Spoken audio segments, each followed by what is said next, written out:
وملائكته يصلون على النبي يا أيها الذين آمنوا صلوا عليه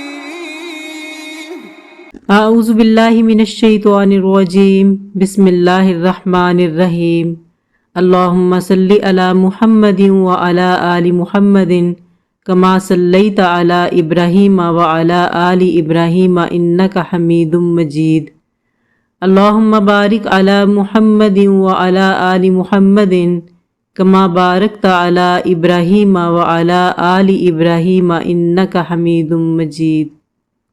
معزز سامعین، السلام علیکم۔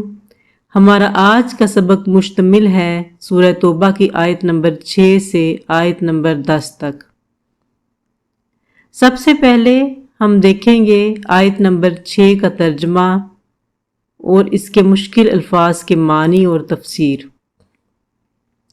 آیت نمبر 6 میں ارشاد باری تعالیٰ ہے وَإِن، اور اگر، احدم، کوئی ایک یا کوئی شخص، من المشرکین، مشرکوں میں سے، نستجارک، آپ سے پناہ طلب کرے، اور اگر مشرکوں میں سے کوئی شخص آپ سے پناہ طلب کرے، فَأَجِرْهُ، پس اسے پناہ دیجئے، اسے یعنی اس مشرک کو، حتیٰ، یہاں تک کہ، یسمع، وہ سنے، کلام اللہ، اللہ کا کلام، ثم، پھر، ابلغہ، اسے پہنچا دیجئے، اس مشرک کو، ثم، پھر، ابلغہ، اسے پہنچا دیجئے، مأمانہ، اس کی امن گاہ میں یا اس کی امان کی جگہ پر۔ ذالک، یہ حکم اس لیے ہے، بِأَنَّهُمْ، کہ بے شک وہ قوم ایسی قوم ہے، لا یعلمون، جو نہیں جانتے، یعنی وہ قرآن نہیں جانتے۔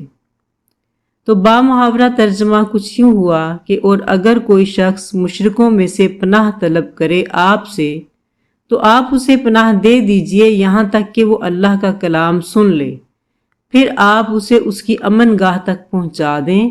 یہ حکم اس لیے ہے کہ وہ ایسی قوم ہیں جو قرآن کو نہیں جانتے۔ اس میں لفظ ہے استجارہ کا، اس کا مادہ جور ہے، یعنی پڑوسی، ہمسایہ۔ استجار، اس نے پناہ طلب کی۔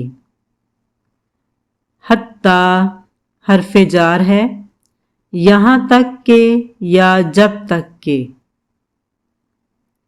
ابلغہ، بالغا، پہنچنا، اور ابلاغ کا مطلب ہوتا ہے پہنچا دینا، جیسا کہ ہم اردو میں لفظ بولتے ہیں ذرائع ابلاغ، یعنی ایسے ذرائع جو بات کو پہنچاتے ہیں۔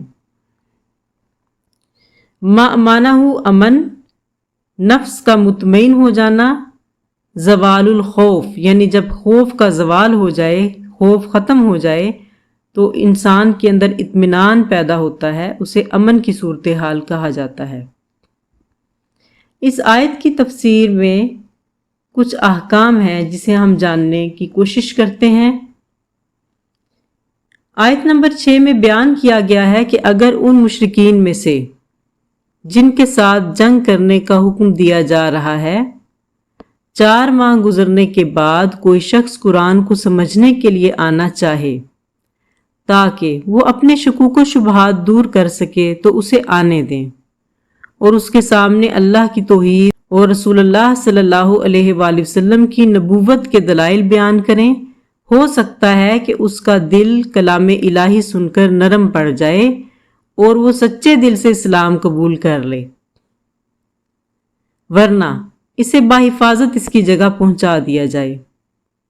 ہاں، اگر کسی شخص کو امان دینے میں کوئی خطرہ یا فساد کا اندیشہ ہو تو امان نہیں دینی چاہیے، اور اگر امان دے دی ہے اور پتہ چلا کہ اندیشہ فساد ہے تو امان دے کر واپس بھی لی جا سکتی ہے۔ اس میں ایک مسئلہ یہ بیان کیا جاتا ہے کہ کچھ لوگ ہیں جو امان نہیں دے سکتے، مثلا ذمی، ذمی کا کسی شخص کو امان دینا جائز نہیں۔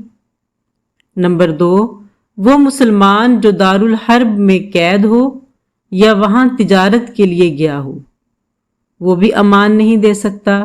مجنون اور کم عمر بچہ بھی امان نہیں دے سکتا۔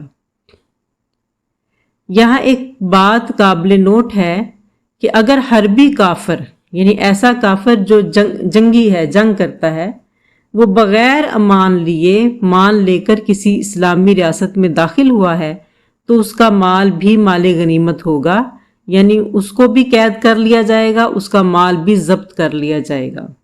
ہاں، اگر امان لے کر آئے تو تبلیغ سننے، تجارت کرنے اور امانت رکھا مال واپس لینے آ سکتا ہے۔ یہاں ایک سبق ہمیں حاصل ہوتا ہے کہ دلیل تلوار سے پہلے دی جائے۔ سورہ توبہ کی آیت مبارکہ جو جنگ کے ماحول میں نازل ہوئی، یہ نہیں کہتی کہ دشمن کو مار دو، بلکہ سکھاتی ہے کہ اگر وہ تم سے پناہ مانگے تو اسے پناہ دے دو، پھر اسے اللہ کا کلام سناؤ۔ غور کریں کہ یہ وہ وقت ہے جب تلواریں نیام سے باہر ہیں، فضا میں نفرت کی گرمی ہے اور دل انتقام سے بھرے ہوئے ہیں۔ اگر اب بھی کوئی دشمن تمہارے دروازے پر آ کر دستک دے اور کہے کہ مجھے پناہ چاہیے، تو اسلام سکھاتا ہے کہ اسے صرف پناہ نہ دو بلکہ اسے وہ روشنی بھی دو جس سے تم منور ہو چکے ہو، اور اگر وہ نہ مانے تو اسے امن کی جگہ تک پہنچا دو۔ یہ ہے وہ شان دین جہاں دشمن بھی مہمان ہوتا ہے، جہاں دلیل تلوار سے پہلے دی جاتی ہے اور جہاں رحم غضب سے زیادہ بلند ہے۔ دشمن کو پناہ دینا عفو ہی نہیں بلکہ دعوت بھی ہے، اس امید کا اعلان ہے کہ شاید وہ جو آج تلوار لے کر آیا ہے کل کلام الہی سے نرم ہو جائے، شاید جو آج نفرت لے کر آیا ہے کل نور لے کر لوٹے۔ اس آیت سے حضرت امام ابو بکر جساس رحمۃ اللہ علیہ نے 4 احکام مستنبط کیے ہیں جو کہ مندرجہ ذیل ہیں۔ نمبر 1، اگر کوئی کافر اسلام کی صداقت جاننا چاہتا ہے تو ہم پر فرض ہے کہ اسے پورا موقع دیں اور اس کے شکوک و شبہات کا ازالہ کرنے کی پوری کوشش کریں۔ نمبر 2، اس عرصے میں اس کی حفاظت حاکم وقت پر لازم ہوگی۔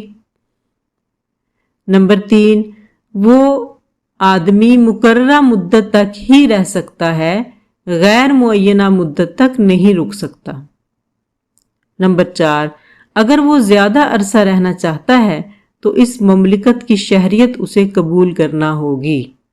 آگے ہے آیت نمبر 7، جس کا ترجمہ کچھ اس طرح سے ہے، کیفا یکونو، کیوں کر ہو سکتا ہے، کیفا کیوں کر یا کیسے، یکونو ہو سکتا ہے، للمشرکین مشرکوں کے لیے، عہدن کوئی معاہدہ، عند اللہ اللہ کے نزدیک، وعند رسولہ اور اس کے رسول کے نزدیک، الا الذین سوائے ان لوگوں کے، عاہدتم جن سے تم نے معاہدہ کیا ہے، عند المسجد الحرام مسجد حرام کے نزدیک، فمستقاموا پس جب تک وہ قائم رہیں، لکم تمہارے لیے، فاستقیموا پس تم بھی قائم رہو، لہم ان کے لیے، ان اللہ بے شک اللہ تعالی، یحب المتقین وہ محبت رکھتا ہے پرہیزگاروں سے۔ یہاں لفظ ہے کیفا جو اس میں استفہام ہے، یعنی پوچھنے کے لیے، دریافت کرنے کے لیے استعمال ہوتا ہے، لیکن یہاں بطور تعجب کے استعمال ہو رہا ہے۔ عہد کسی چیز کی پہم نگہداشت کرنا، یہ گزشتہ سبق میں بھی ہم پڑھ چکے ہیں کہ عہد ایک وہ عہد ہے جو عہد اللہ ہے، اللہ اپنے بندوں سے اپنے کتاب اور انبیاء کے ذریعے لیتا ہے، اور دوسرا عہد وہ ہے جو انسان دوسرے انسانوں سے لیتا ہے تجارت کے معاملات میں، قسم، نظر اور منت کے طور پر۔